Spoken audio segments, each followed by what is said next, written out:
মানুহক জীৱ শ্ৰেষ্ঠ বুলি কোৱা হয়। বহু জনমৰ পাছতহে আমি মানৱ জীৱন পাইছোঁ। জীৱনটো আমাৰ বাবে এক উপহাৰ। এই বহুমূলীয়া জীৱনটো শুদ্ধ পথে আগুৱাই নি জনহিতাৰ্থে কাম কৰি অৰ্থবহ কৰি তুলিবলৈ চেষ্টা কৰিব লাগে। অনন্ত ইচ্ছা মানৱ মনৰ, প্ৰাপ্তিৰ প্ৰতিহে অধিক লালসা বৃদ্ধি। পিছে এই দুদিনীয়া জীৱনত আমি এনে সম্পদ গোটাই লাভ নাই, কিয়নো আমি মৃত্যুৰ সময়ত লৈ যাম মাত্ৰ পাপ পুণ্যৰ হিচাপহে। জন্মৰ সময়ত আমি যিদৰে শূন্য হাতেৰে আহিছিলোঁ, ঠিক যাবৰ সময়তো যামগৈ শূন্য হাতেৰেহে। সেয়েহে নেদেখাজনৰ প্ৰতি আমাৰ ভক্তি ৰখা উচিত। ভক্তিতহে আছে মহাশক্তি, আছে শান্তি, আছে সম্প্ৰীতি।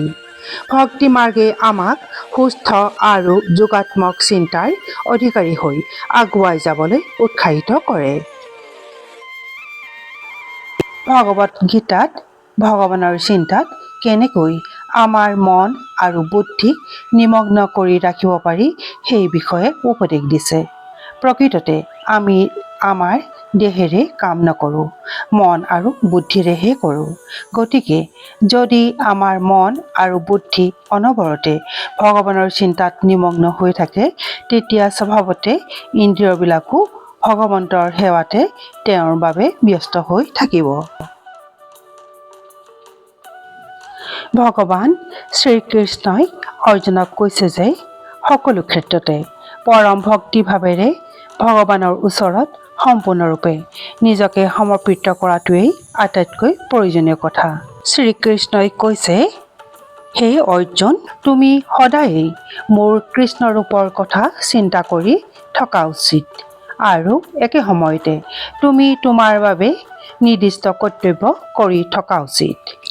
তোমাৰ মন আৰু সকলো কৰ্ম মোতেই অৰ্পিত কৰি আৰু সকলো কামকে মোৰ বাবেই কৰি তুমি মোকেই লাভ কৰিবা, এই বিষয়ে কোনো সন্দেহ নাই। ভক্তি, সেৱা আৰু হৰিনামৰ ধ্বনিৰে মুখৰিত পবিত্ৰ ভাদ মাহ। মহাপুৰুষ শ্ৰীমন্ত শংকৰদেৱ, মহাপুৰুষ শ্ৰী শ্ৰী মাধৱদেৱৰ তিৰুভাৱ তিথি। জগতৰ ঈশ্বৰ শ্ৰীকৃষ্ণৰ জন্মাষ্টমীৰ সমাহাৰেৰে পবিত্ৰ ভাদ মাহটো অসমীয়া সমাজ জীৱনৰ অতিকৈ আদৰৰ।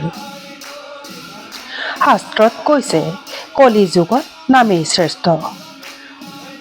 অন্য যুগত ঈশ্বৰক পাবলৈ হ'লে বহু ধ্যান তপস্যা কৰিব লগা হৈছিল, কিন্তু কলি যুগত ভগৱানৰ নাম প্ৰসংগ কৰিলে ভগৱন্ত সন্তুষ্ট হয়। নামঘোষা ৰখা মিত্ৰত কৈছে, ভগৱানৰ কৃপাত জীৱই মনুষ্য জন্ম লাভ কৰি যেতিয়া নিষ্কাম ভক্তিৰ পথত অগ্ৰসৰ হয়, তেতিয়া জীৱই ক্ৰমে সংসাৰৰ প্ৰতি আসক্তিশূন্য হৈ পৰমেশ্বৰক উপলব্ধি কৰে। যম কাল মায়াৰ বন্ধন মুক্ত হৈ পৰম সত্তা ঈশ্বৰৰ সান্নিধ্য লাভ কৰে। সুন্দৰ জীৱন গঢ়িবলৈ কৰ্মই ধৰ্ম, কিন্তু এই কৰ্ম হ'ব লাগিব সৎ আৰু আদৰ্শময়। সকলোৰে কুশল আৰু মংগল কামনা কৰিলোঁ। ধন্যবাদ।